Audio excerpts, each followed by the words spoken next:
नहीं कि इस रूम के अंदर सच में हीरोब्राइन था या फिर मेरा वहम था। चलो भाई 3, 2, 1।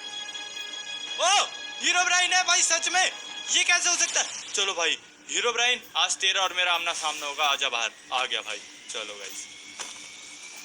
ओ शिट, मेरे को तो बोन डैगर लेना था। ओ मेरी हेल्थ कम हुई, आजा भाई हीरोब्राइन। ओ मेरी हेल्थ कम कम कैसे कर रहा है ये बिना मारे? और इसको डैमेज हुआ बोन डैगर से, बोन डैगर से। अरे कहाँ गायब हो गया, कहाँ गया? रूम के अंदर है क्या? नहीं रूम के अंदर तो नहीं है भाई। कहाँ गया हीरोब्राइन?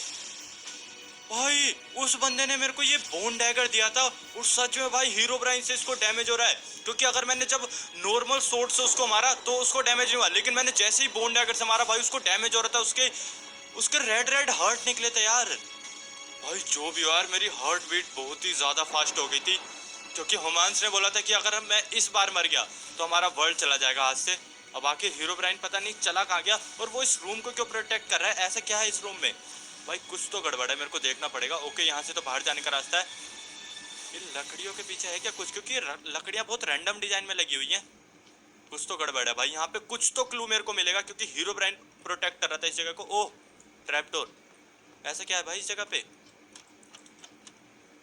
ओके ओ फाइनली फाइनली मेरे को उसका हार्ट मिल गया। आप समझ में आया कि हीरोब्राइन इस रूम को इतना प्रोटेक्ट क्यों कर रखा था, और भाई उसने अपना हार्ट कितनी सेफ जगह पे और कितना छुपा के रख रखा है। अब चलो भाई फाइनली हीरोब्राइन का दी एंड कर देता हूं मैं, और मेरे को नहीं लगता वो मेरे को मारने आएगा अब, क्योंकि अभी मैंने जो हेलमेट वेस्ट वगैरह पहन रखे हैं इनकी वजह से हीरोब्राइन मेरे को इंस्टेंट किल तो नहीं कर पाएगा। और भाई बोन डैगर से मैंने उसको इतना ज्यादा डैमेज दिया है ना कि उसको हील होने में टाइम तो लगने वाला है, और इतने में मैं उसका हार्ट आराम से तोड़ सकता हूँ। अब दिक्कत वाली बात यह है कि मैं यहाँ से क्या कूद जाऊँ, क्योंकि मेरे पास वाटर बकेट भी नहीं है, जो कि यार मैं वाटर बकेट ट्रिक करके बच जाऊं। अब मेरे को कूदना ही पड़ेगा, मेरे पास कोई दूसरा ऑप्शन नहीं है। चलो भाई हेल्थ फुल करके कूदता हूँ यहाँ से नीचे। 3, 2, 1। भाई बच जाऊं बस, मरू ना। ओ भाई फाइनली बच गया। एक मिनट, ये क्या है? ये लेफ्टन और उसका हार्ट। लेफ्टन में ऐसे क्या है? चलो मेरे पास इतना टाइम तो है कि मैं एक बार ये पढ़ूं इस लेफ्टन में आखिर लिखा क्या है। और भाई हीरोब्राइन मेरे को यहाँ पे कहीं नहीं दिख रहा है, एक बार नीचे भी देख लेता हूँ। चलो भाई फटाफट पढ़ता हूँ क्या है इसमें। द ओरिजिन ऑफ हीरोब्राइन, मतलब हीरोब्राइन कैसे बना, उसकी ओरिजिन स्टोरी। और अब समझ में आया कि ये बुक इतनी संभाल के क्यों रखी गई है, क्योंकि अगर सबको हीरोब्राइन की स्टोरी पता चल गई तो भाई दिक्कत हो जाएगी, और इसीलिए हीरोब्राइन का हार्ट और उसकी स्टोरी एक जगह बहुत ज्यादा संभाल के रखी हुई है। चलो भाई फटाफट पढ़ना स्टार्ट करता हूँ। और गाइस इसमें यार पेज 100 है, मतलब 100 पेजेस की स्टोरी है, तो भाई फटाफट पढ़ना स्टार्ट करता हूँ। फर्स्ट पेज पे क्या लिखा हुआ है? बहुत समय पहले की बात है, दो भाई एक नदी के किनारे एक बहुत ही ज्यादा सुंदर विलेज में रहते थे।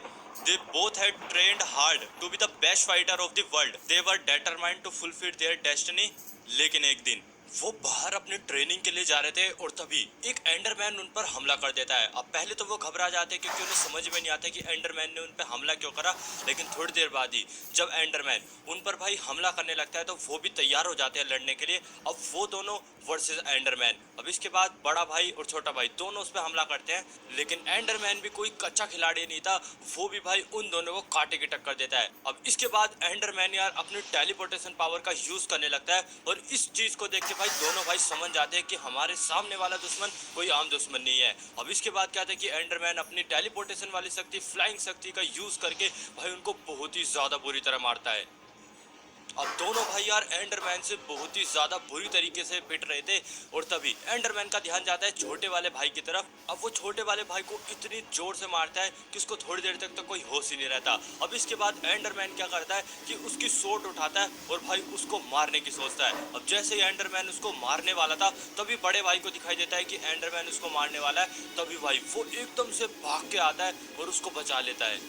अब जैसे ही छोटे भाई को होश आता है वो देखता है कि उसका बड़ा भाई एक बहुत ही ऊंचे पहाड़ से एंडरमैन को लेकर नीचे गिर गया, और भाई वो पहाड़ इतना ज्यादा ऊंचा था कि छोटे भाई को लगता है कि उसका बड़ा भाई अब नहीं रहा, और इस चीज को देख के यार वो काफी ज्यादा उदास हो जाता है। अब इसके बाद वहां से वो अपनी और अपने भाई की सोल्ड उठाता है और सीधा घर आता है। अब जैसे उसकी मम्मी देखती है कि उसका एक ही लड़का है, मतलब उसका छोटा लड़का आया और बड़ा लड़का नहीं आया, तो वो समझ जाती है कि उसके साथ कुछ गलत हुआ है। और जैसे ही छोटा बेटा बताता है कि भाई वो नहीं रहा तो उसकी माँ रोने लगती है। लेकिन उसका जो बड़ा बेटा था भाई वो मरा नहीं था, लेकिन हाँ वो काफी ज्यादा ऊंचाई से गिरा था, इसीलिए यार उसको काफी ज्यादा जगह चोट आई थी। और जब उसकी आंख खुलती है तो वो देखता है कि वो एक ऐसी जगह पे है जिसके बारे में उसे बिल्कुल भी नहीं पता। अब इस जगह पे वो आज से पहले कभी भी नहीं आया था। और जब वो उठता है तो देखता है कि भाई उसका राइट वाला हैंड पूरी तरीके से फ्रैक्चर्ड हो चुका है। और वो जब इधर उधर देखता है तो भाई उसको कोई भी नहीं दिखाई देता जिससे कि वो मदद मांग सके। अब इसके बाद वो धीरे धीरे भाई उठकर चलने लगता है कि कहीं तो उसे मदद मिलेगी। दिन छिप रहा था लेकिन भाई उसको कोई भी नहीं दिखाई देता। लेकिन जैसे ही वो विलेज की तरफ बढ़ रहा था उसको भाई सामने की तरफ कुछ मॉब्स दिखाई देते हैं। अब उनको देख के यार वो एकदम से शॉक्ड हो जाता है, क्योंकि उसने भाई आज से पहले ऐसे मॉब्स नहीं देखे थे।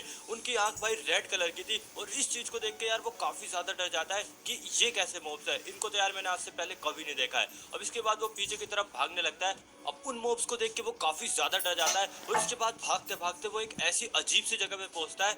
वो जगह उसने आज से पहले कहीं नहीं देखी थी और ना ही उस जगह के बारे में सुना था। अब भाई वो डरा हुआ था, इसलिए वो सीधा उस जगह के अंदर घुस जाता है। और भाई वो जगह कोई आम जगह नहीं थी, वो थी द डेमन एम्परर।